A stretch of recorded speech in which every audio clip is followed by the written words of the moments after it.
के रोवर ने खोजा चांद पर पानी। चंद्रयान 3 का प्रज्ञान रोवर लगातार चांद की धरती पर घूम रहा है और हमारे इसरो के वैज्ञानिकों द्वारा इस रोवर को कमांड यानी निर्देश दिया जा रहा है। चंद्रयान का प्रज्ञान रोवर चांद की धरती पर एक्सपेरिमेंट कर रहा है और वहां की जानकारियों को फोटो के साथ इसरो के वैज्ञानिकों के पास भेज रहा है। प्रज्ञान रोवर में लगाए गए लेजर ब्रेकडाउन स्पेक्ट्रोस्कोप, जिसे LIBS का नाम दिया गया है। प्रज्ञान रोवर में लगे इस लेजर ब्रेकडाउन स्पेक्ट्रोस्कोप ने चांद की धरती के नीचे लेजर को फेंककर कुछ तत्वों को खोज निकाला है, जिसमें हाइड्रोजन और ऑक्सीजन पाए जाने की उम्मीद बताई जा रही है। आपको जानकारी के लिए बता दें कि जो पानी होता है उसमें हाइड्रोजन और ऑक्सीजन के मॉलिक्यूल्स मिले होते हैं, यानी कि हाइड्रोजन के 2 अणु और ऑक्सीजन के 1 अणु को आपस में मिला दिया जाए तो पानी का निर्माण होता है। अब आपके मन में सवाल आ रहा होगा कि जब प्रज्ञान रोवर ने चांद पर ऑक्सीजन और हाइड्रोजन की खोज कर लिया है, तो इसका मतलब यह है कि चांद पर पानी पाए जाने की पुष्टि की जा सकती है। चंद्रयान 3 ने चांद पर पानी को खोज कर लिया या नहीं, इसको जानने के लिए वीडियो को अंत तक जरूर देखें। इसरो के वैज्ञानिकों ने यह भी बताया है कि इस समय चंद्रयान के रोवर के सामने मुसीबत मंडरा रही है, जिसका सामना करते हुए अपने मिशन को 14 दिनों के अंदर पूरा करना होगा। इसरो ने जानकारी देते हुए बताया कि हाल ही में प्रज्ञान रोवर के सामने 4 मीटर का लंबा गड्ढा आ गया था। जो तस्वीर इस समय आप अपने मोबाइल फोन पर देख रहे हैं, यह वही गड्ढा है जो प्रज्ञान रोवर के सामने आया था और इस गड्ढे की चौड़ाई लगभग 4 मीटर है। इस गड्ढे की तस्वीर को विक्रम लैंडर में लगे हाई रेजोल्यूशन कैमरा द्वारा लिया गया है। फिर भी प्रज्ञान रोवर सावधानी दिखाते हुए गड्ढे के बगल के रास्ते को चुना और इस समय चांद की धरती के लगातार रहस्यमयी खुलासे कर रहा है। चंद्रयान 3 के प्रज्ञान रोवर ने चांद पर किन किन तत्वों को खोजा है, उसको बताने से पहले हम आपको कुछ जानकारियां देते हैं। दोस्तों, हमारा विक्रम लैंडर चांद की सतह पर 23 अगस्त 2023 के दिन शाम के लगभग 6:04 पर सफलतापूर्वक सॉफ्ट लैंडिंग किया था और यह इतिहास में पहली बार हुआ है, क्योंकि आज तक भारत के अलावा किसी भी देश ने चांद के इस भयानक दक्षिणी इलाके में उतरने की हिम्मत नहीं की। लेकिन फिर भी भारत ने चांद के दक्षिणी ध्रुव पर भारत का झंडा लहराकर इतिहास में अपना नाम दर्ज कर दिया है। चांद के इस इलाके में काफी ज्यादा बड़े बड़े क्रेटर यानी गड्ढे मौजूद है, जिसमें पानी पाए जाने की संभावना है। 24 अगस्त के दिन चंद्रयान 3 का प्रज्ञान रोवर विक्रम लैंडर से धीरे धीरे बाहर निकलता है और इतिहास रचते हुए रास्ते में भी वह चांद की धरती पर इसरो का लोगो और अशोक स्तंभ की छाप छोड़ते हुए धीरे धीरे आगे बढ़ता है। इसरो ने जानकारी देते हुए बताया कि जिस स्थान पर चंद्रयान 3 का लैंडर उतरा है, उस जगह को शिव शक्ति पॉइंट के नाम से जाना जाएगा, क्योंकि शिव में मानवता के कल्याण का संकल्प समाहित है और शक्ति से हमें उन संकल्पों को पूरा करने का सामर्थ्य मिलता है।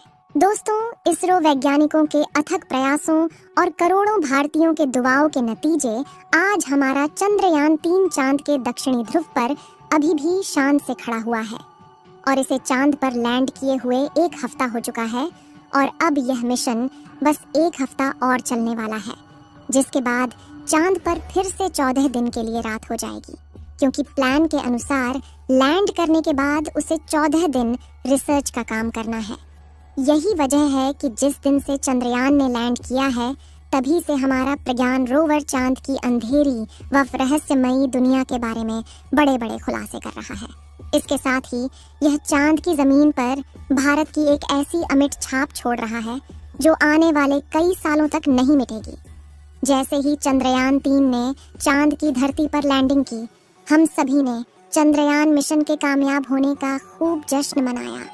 लेकिन सही मायनों में देखें तो यह मिशन वहां पूरा नहीं हुआ था, बल्कि लैंडिंग करना तो इस मिशन का सिर्फ एक हिस्सा था, जबकि आगे बहुत काम किया जाना बाकी है। दरअसल इसरो ने अपने इस मिशन को 3 हिस्सों में बांटा है, जिसमें पहला उद्देश्य चांद के दक्षिणी ध्रुव पर लैंड करना था, जो कि हम 23 अगस्त को ही कर चुके हैं। इसका दूसरा उद्देश्य प्रज्ञान रोवर को सफलतापूर्वक चांद की सतह पर उतारना और एक जगह से दूसरी जगह भेजना है, और यह उद्देश्य भी पूरा हो चुका है, क्योंकि लैंडिंग करने के सिर्फ 4 घंटे बाद ही इसरो वैज्ञानिकों ने प्रज्ञान रोवर को चांद की सतह पर उतार दिया था। ये काम पूरा होने के बाद अभी तीसरा उद्देश्य बाकी है, जो है चांद पर रिसर्च और परीक्षण करना। और आपकी जानकारी के लिए बता दें कि इसरो के वैज्ञानिकों ने अपने उद्देश्य को पूरा करने का काम स्टार्ट भी कर दिया है, और लगभग आधा मिशन पूरा भी हो गया है, जिसमें प्रज्ञान रोवर ने चांद की मिट्टी में उपस्थित मिनरल के बारे में बताया है। चंद्रयान 3 ने कुछ मिनरल के बारे में पता लगाया है, जिनमें aluminium, calcium, iron, chromium, titanium, manganese, silicon और ऑक्सीजन भी शामिल है। इसके बाद इसरो ने बताया कि प्रज्ञान रोवर और विक्रम लैंडर में लगा पेलोड उपकरण एक्टिवेट कर दिया गया है, और सारे सिस्टम एकदम सही तरीके से काम कर रहे हैं।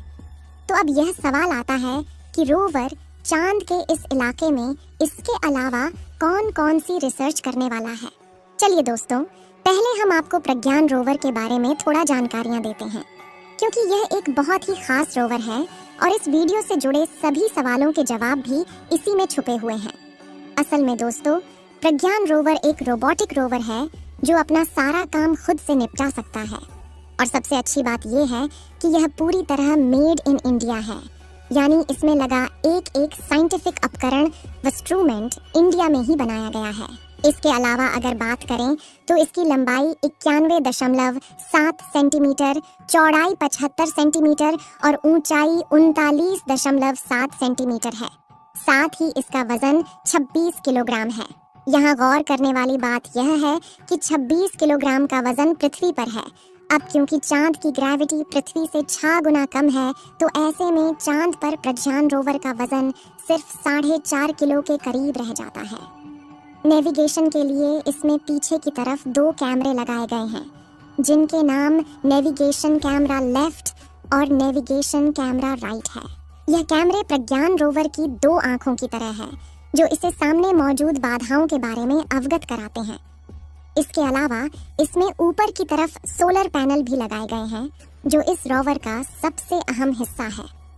दरअसल प्रज्ञान रोवर पूरी तरह से सौर ऊर्जा पर ही चलता है, और इसके लिए इसमें लगाए गए सोलर पैनल 50 वॉट बिजली उत्पन्न कर सकते हैं। इसके अलावा इसमें एक एंटीना भी लगाया गया है, जिसके द्वारा यह जानकारी को विक्रम लैंडर के पास भेजता है, और विक्रम लैंडर चांद का चक्कर लगा रहे आर्बिटर के पास जानकारी भेजता है, और आर्बिटर उसे जानकारी को इसरो के वैज्ञानिकों के पास भेज देता है। चंद्रयान 3 ने ऑक्सीजन की खोज कर ली है। अगर यह चांद पर हाइड्रोजन की खोज कर ले तो चांद पर पानी की पुष्टि की जा सकती है। इस वीडियो को एक लाइक जरूर करें और अपने मित्रों तक इस वीडियो को शेयर करें, ताकि उन्हें भी जानकारी मिल सके।